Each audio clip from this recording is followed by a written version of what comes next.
What's up, guys? Today we have 5 quick tips to get you creating better wedding films.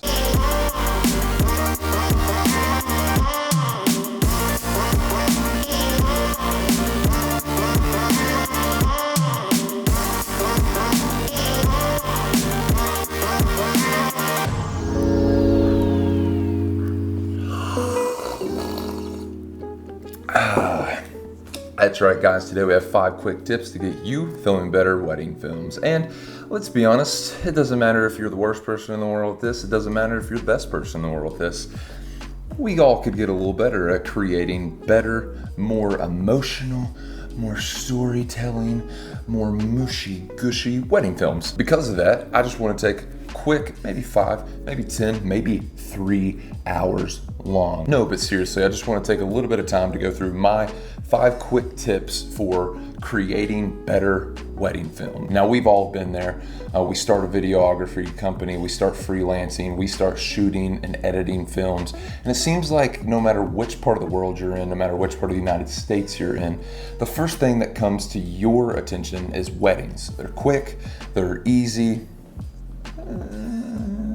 they're pretty easy to book, let me put it that way. And to be honest, they're a great crash course on becoming a better videographer and getting better shots. Weddings tend to push you in your creativity. Weddings tend to push you in your skill set. Weddings tend to push you in your patience. Wedding videography is unique in the sense of we're seeing people in their most vulnerable state of mind. I mean, you want to talk about a big deal. What if you don't get a shot? This isn't a commercial shot, so you can't just call the company that you're shooting for and say, hey, I need you to come over here. I need you to go over there. We have to reshoot it. You seriously can't do that with a wedding. You have one time, one slot, one opportunity, cue Eminem, to seize this moment. But seriously, guys, you really only have one chance to run and gun a wedding. You have to be able to capture the emotions of the day. You have to be able to capture the drama of the day. You have to be able, within a 4 to 7 minute time slot, to tell the love story of hopefully 2 people who will be married for the rest of their lives. No pressure, right? Well, if you were anything like me on my first wedding day, you had the pressure of the entire world on your shoulders. So today we have 5 quick tips to get both of us shooting better, more efficient, and more creative wedding films. The first tip should be a no-brainer, but I was not very good at this when I first started filming weddings, and this is to plan. You have to plan. And when planning for a wedding, it's more than just writing things down and getting the itinerary. It's things like getting to know your couple, planning for that couple's day. You see, the more you get to know your couple, the more you're able to tell their story. And you don't want to fall into the trap of creating the same redundant wedding video over and over and over. You want to be able to create these unique videos for each of your couples. And one efficient way to do that is to plan. And what do I mean by planning? It's pretty simple. You need to know their story, plan for their story. You need to plan for your shots. You need to be able to visualize the shots that you want for that day. I actually have this little notebook that my friend Josh Kerr from Bible College got me years ago, and I actually use this to write down my shots for the day and my plans for the day and little notes about the couple that I'm shooting for. And not only do you have to plan for that specific couple, but you have to plan for specific shots for that day. I normally write down shot lists just like I would for a big company I'm shooting a series of commercials for, or B-roll shots for a company. I treat this just as professional, if not more professional, than professional and business marketing clients. Now, the second tip I have to create better wedding films kind of branches off and builds off of the planning tip, and that is pick your gear according to your plan. Since you already know your shots, make sure you have the right equipment for your shots. Make sure you're ready to shoot wide on this shot or tight on this shot or macro shots on this.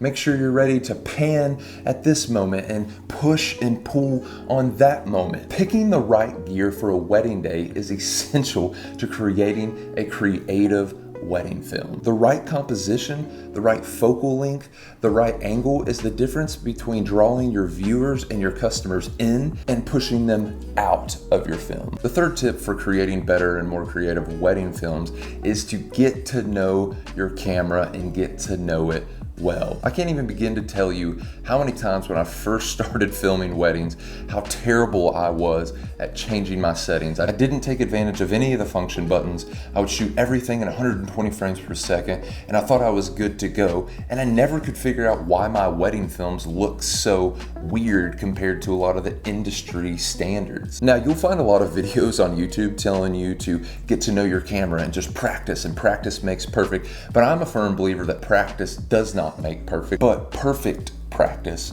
makes perfect. So how do you get good at using your camera and adjusting your settings quickly? Use your function buttons. My camera has 3 to 5 function buttons. My old Sony cameras used to have like a bajillion function buttons.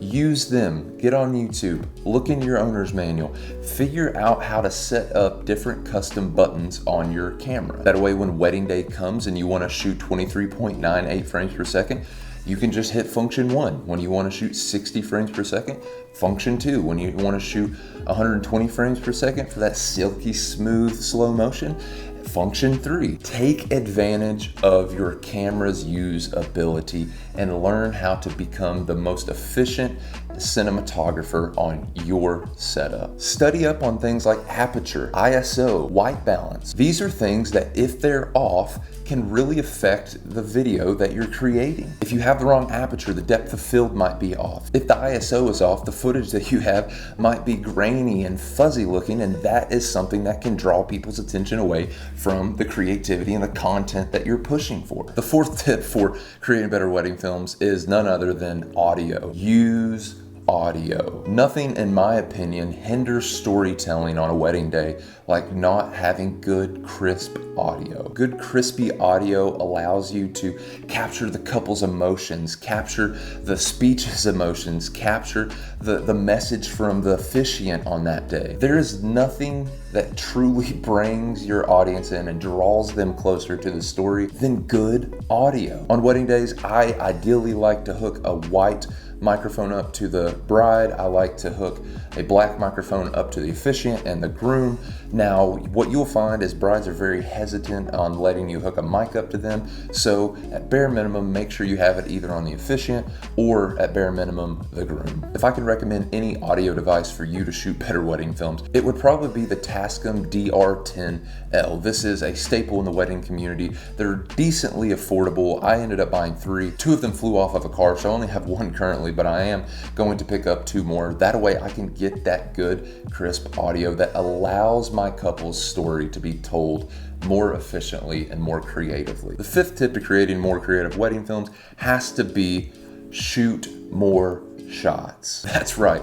Lots and lots of B-roll. The more shots that you have from wedding day, the more you're going to thank yourself on editing day. I can't tell you how many times early on in my filmmaking career that I thought, oh, I have the shots I want and I'm just gonna leave, and then I get in post and a 5 to 7 minute video turns into a 3.5 minute video because I did not shoot enough B-roll. I focused so much on the ceremony that I didn't really have enough to surround the ceremony. This is gonna sound kind of contrary, but I have found that focusing 90% of my attention on everything except for the ceremony normally gets me plenty enough shots. Now I know what you're thinking, well, I'm there for the ceremony, shouldn't I be shooting more of the ceremony? But realize that get people's emotions walking around laughing at tables. Make sure you get enough prep shots. Make sure you get enough B-roll of the tables and of the food and of the parents. If you're not careful, you will not have enough footage on wedding day. Now, a little bonus tip I wanted to throw in here is to watch more creators. That's right. Other than going out and shooting wedding films yourself, one of the best ways that I found helped me get better as a videographer was to go watch other videographers. People like Who is Matt Johnson on YouTube, people like J and Mac Wedding Films and MSM Wedding Films. These were all instrumental people in helping me produce more creative wedding films. At some point, I had to put my pride to the side and say, you know what, these people have skills that I like to have. And one way that I can get closer to having those skills is to study after them and get to know their films a little better. This is just an easy way to study your craft, is to look at what other people are doing. So guys, there you have it, 5 quick tips with a little extra bonus tip to create better and more creative wedding films. I hope you learned something from today's video. If you did, make sure to leave a big fat thumbs up, hit that subscribe button. I'm putting out videos every Monday, Wednesday, and Friday. So make sure you hit that notification bell when you do subscribe. And until next time, stay blessed and keep creating.